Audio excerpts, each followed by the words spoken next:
Y por eso es que vamos a leer la palabra en esta noche, en Deuteronomio capítulo 9, Deuteronomio capítulo 9, versículo 1.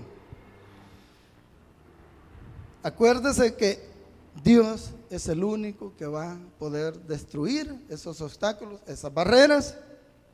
Ahora, ¿qué significa eso? Son impedimentos, estorbos y dificultades que usted va a tener en el camino y tiene que pararse bien para poder vencer lo que le va a venir, hermano. Dice la palabra del Señor en Deuteronomio capítulo 9, versículo 1. Léalo conmigo, hermano. Oye, dice, ¿a quién? Israel. ¿Qué quiere decir Israel? ¿Ya saben qué es lo que quiere decir, hermano? Ish quiere decir varón, Ra quiere decir siervo, y él quiere decir Dios, Israel, siervo de Dios.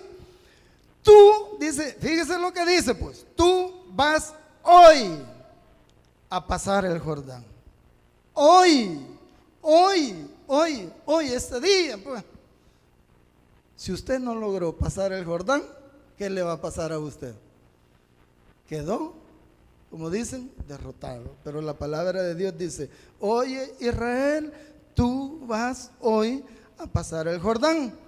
¿Para qué? Para entrar a desposeer a naciones más numerosas y más poderosas que tú. Ciudades grandes y amuralladas hasta el cielo. ¿Verdad que no era fácil llegar a esa tierra prometida, hermano? No estaba fácil. Era duro eso, pues. Miren, yo recuerdo en la época de la guerra.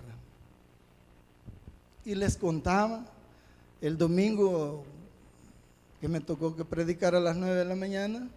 Hablamos de las armas y armaduras. Y me gustaban mucho aquellos cortos que pasaban en televisión. Una ametralladora estaba acabándose un ejército, pero para llegar a donde estaba esa ametralladora que destruía a ese ejército, yo era bien aficionado a esa serie de combate. Me gustaba mucho ese hombre cuando sacaba los planes y hacía todo eso. A mí me gustaba y yo me ponía hasta como que ya me iba a meter en los televisores, esos que eran blanco y negro, no habían así como los que hay ahora, pantalla de no sé cuántas pulgadas, LED, no sé qué, yo ni sé ni qué quiere decir eso. Y había que levantarse uno con un botoncito a cambiar todos los canales, ¿no? Y hoy no acostaba en zamacas. O a veces, con el tono de voz suya, activa la pantalla y se cambia de canal. Miren, pero nosotros también, para llegar a poseer esa tierra, vamos a encontrarnos con esas murallas, con esas ciudades amuralladas. Dice, ¿hasta dónde? Hasta el cielo. Quiere decir que no va a ser fácil la lucha que tú y yo tenemos en esta tierra para poder alcanzar la promesa de Dios. Y si te rindes, no vas a llegar. De ninguna manera tú vas a llegar. ¿Pero por qué? El pueblo de Israel tenía esa promesa de recibir esa tierra prometida. Pero el problema fue que ellos fueron un pueblo desobediente a Dios. Vamos a verlo en el versículo 4. ¿Qué dice? Versículo 4. No pienses, dice, en tu corazón cuando Jehová tu Dios lo haya echado delante de ti, diciendo, por mi justicia me ha traído Jehová a poseer esta tierra. Pues por la impiedad de estas naciones, Jehová los arroja de delante de ti.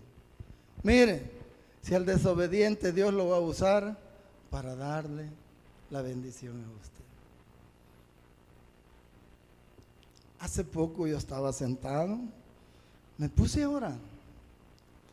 Y comencé a llorar, pero sentía algo en mi pecho que me estaba oprimiendo y yo seguía llorando y le decía, Señor, ¿y qué es esto? Saben que cuando ese ingrato fue destronado y vino acá a la tierra, estoy hablando de Satanás. se trajo una gran parte de los ejércitos celestiales a esta tierra. Y yo me quedaba siempre ahí, Señor, ¿y qué quiere decir eso? Y cuando Jesús iba a volver a su trono, dijo, en la casa de mi Padre muchas moradas hay. A veces cuando nosotros estamos orando, yo le digo al Señor, Señor, yo sé que el enemigo va retrocediendo, pero esos lugares que va dejando el enemigo, que los posea tu tierra. ¿Cuántas moradas ha de haber dejado ese ingrato vacías allá cuando él se vino con ese montón para acá? Allá nos están esperando a nosotros, a ustedes y a mí.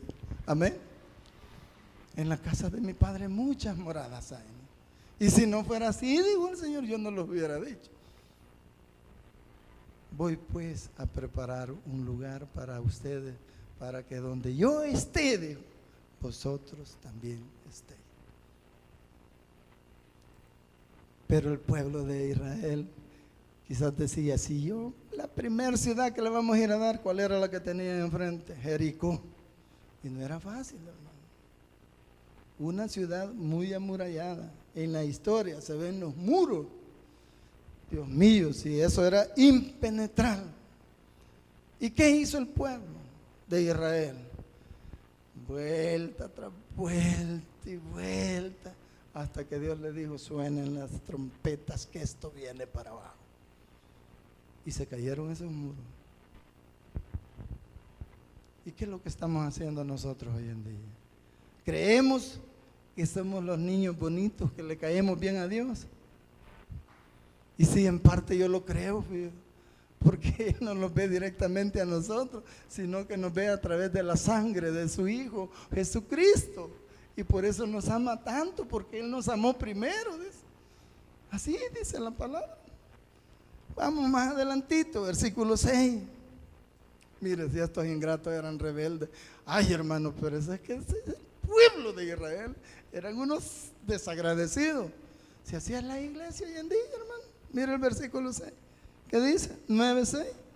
Por tanto, sabe que no es por tu justicia que Jehová, tu Dios, te da esta buena tierra para tomarla. Porque pueblo, ¿qué dice? Duro de servir eres tú, dice. No, si ese era el pueblo, ya nosotros no, somos bien dóciles al Señor. Si somos, como decía mi abuelita, dos tetontes grandes, duros. Como que somos de esas semillitas de las almendras, ¿verdad, hermano? Le da con una piedra, sale disparada por allá la mentada semilla y no la quiebra. No la quiebra, hermano. Así somos muchos de hoy en día en la iglesia. No tenemos ningún mérito para merecer la misericordia de Dios. Veamos otro. Capítulo 8, atrasito, versículo 17. Dice, y digas en tu corazón, 8:17 dije, y digas en tu corazón, mi poder y la fuerza de mi mano me han traído a esta tierra. ¿Cómo nosotros como hijos de Dios vamos a poder decir eso? ¿Cuáles son las fuerzas que tenemos nosotros? Ninguna. Si no tenemos ni poder ni autoridad, muchas veces se lo he dicho, de agarrar un zancudito y de hacerle que vuelva a tomar vida, se vaya el animal. Nada, ninguna. Así es que no estemos diciendo que yo soy el mejor servidor de la iglesia. Por eso es que Dios me bendice. No, hombre, no somos nada delante de Dios. Si Dios nos bendice, es porque Él es fiel a sus promesas.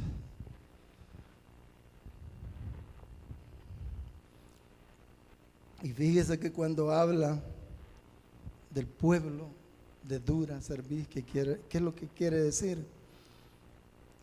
Un pueblo terco, eso es lo que quiere decir. Vean el versículo 24 del capítulo 9. donde estábamos al principio, capítulo 9, versículo 24. Rebeldes, dice, habéis sido a Jehová desde el día que yo os conozco. ¿Alguien puede decirme todo lo contrario a esto?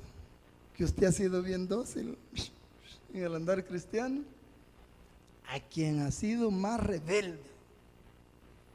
Yo le contaba a un compañero una historia cuando llegaban unas gentes a la casa a evangelizarnos.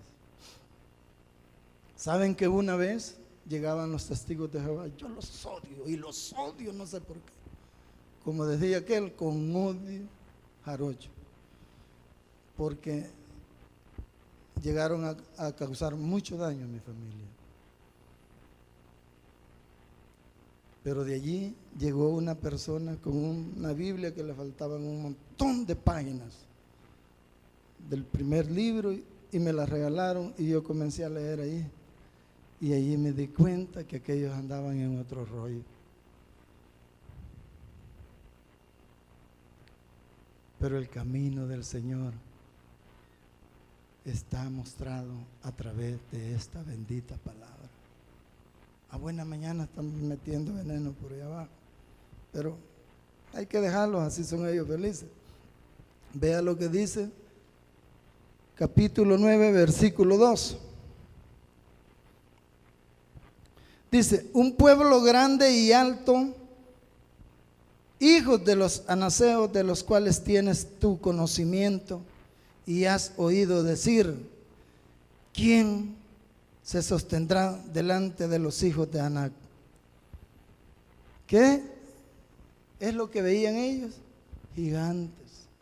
Usted va a ver problemas grandes en su vida y esos son los obstáculos que Dios es el único que los puede vencer. Esos gigantes solo Dios los puede derribar. Pero ¿qué le dijo a ese pueblo? Tú vas a ir adelante a echar a esa gente. Pero más abajo Él le dice, yo voy a ir delante de ti como fuego consumidor. Entonces ellos solo tenían que seguir la voz de Dios y todo iba a estar bien. Pero el pueblo de Israel no hacía eso. Hacía todo lo contrario. Todo lo contrario. Y si usted ve aquí más atrásito en el capítulo 2 también hay otros nombres que se les dan a estos gigantes. Y hasta allá en Génesis todavía hay otros que se mencionan, pero la idea es que usted se ubique. Capítulo 2, versículos 10 y 11 de Deuteronomio siempre. Los semitas habitaron en ella antes, pueblo grande y numeroso y alto como los hijos de Anac, que eran gigantes. Por gigantes eran ellos tenidos también como los hijos de Anac, y los moabitas los llamaban emitas.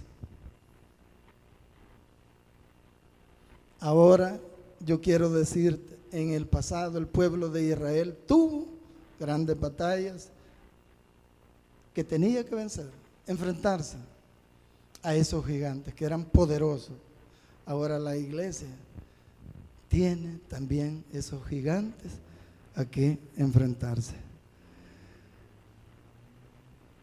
Y vamos a ver qué es lo que dice la palabra de Dios en Juan. Vámonos allá a los evangelios. Juan, Evangelio de Juan, si usted llega más luego, búsquese el capítulo 19, Juan 19, y vamos a ver unas cositas por allí que a veces no nos van a gustar, pero es la realidad que a veces vivimos nosotros acá en las iglesias hoy en día. El Evangelio de Juan, capítulo 19, versículo 38, dice: después de todo esto, José de Arimatea, que era discípulo de Jesús, pero secretamente, dice, oiga bien, por miedo de los judíos, lleguemos hasta allí. Por miedo de los judíos. ¿A quién le tenían miedo los discípulos de Jesús? ¿Y qué eran los judíos? No eran sus mismos hermanos, pues. ¿Por qué no le tenían miedo allá a los que andaban, los romanos que andaban con espadas, que les echaban los leones allá para que se los devoraran? No les tenían miedo a ellos, sino a los judíos, a sus mismos hermanos. ¿Qué quiere decir? Que hoy en día esas barreras, esos gigantes, ¿a dónde los vas a encontrar? Allá afuera, no, aquí adentro, hermano. Es que vos no servís para nada. ¿Qué estás haciendo allí? Bichos metidos. Nosotros mismos estamos deteniendo el crecimiento espiritual, a veces de la misma iglesia. Yo me pregunto, a saber cuántos de esta iglesia se han ido porque yo no les simpatizo. Ese día domingo hubieron 3 personas. Yo me quedé sentado por allí y pasaron en la fila donde yo estaba sentado y yo les hice la mano a los 3. Yo no me molesté por eso. No me saludaron. ¿Acaso pierde algo usted con darle la mano a alguien y decirle que Dios le bendiga? Hermano, no te he visto toda la semana, te bendigo en el nombre del Señor en esta semana, que Dios te regale muchas bendiciones. ¿Cuánto le ha dicho a algún hermano? ¿O sí se lo ha dicho, hermano? Nosotros mismos. Veamos más atrás, primer libro de Samuel, por allá. Primer libro de Samuel. Y con eso vamos a ir terminando. Mire, los obstáculos peores los vamos a encontrar dentro de la iglesia misma, dentro de nuestras familias. Allí van a estar esos obstáculos. Primer libro de Samuel, capítulo 1, versículo 12. Una mujer de oración igual a la iglesia de hoy. Le gusta orar, le gusta buscar a Dios a través de la oración. Versículo 12. Dice, mientras ella oraba largamente de delante de Jehová, Elí estaba observando la boca de ella. Note, pero Ana hablaba en su corazón y solamente se movían sus labios y su voz no se oía. ¿Y qué dice? Y Elí la tuvo, ¿cómo dice? Por ebria. ¿Quién era Elí en aquella época? ¿Ah? ¿Quién da más? Por ahí dijeron profeta. Era el sacerdote. Imagínense, un líder en la iglesia que esté observando a la persona que está borracha venido. El sacerdote la tuvo, como dice, por ebria. Entonces, ¿dónde vas a tener los mayores obstáculos que vencer?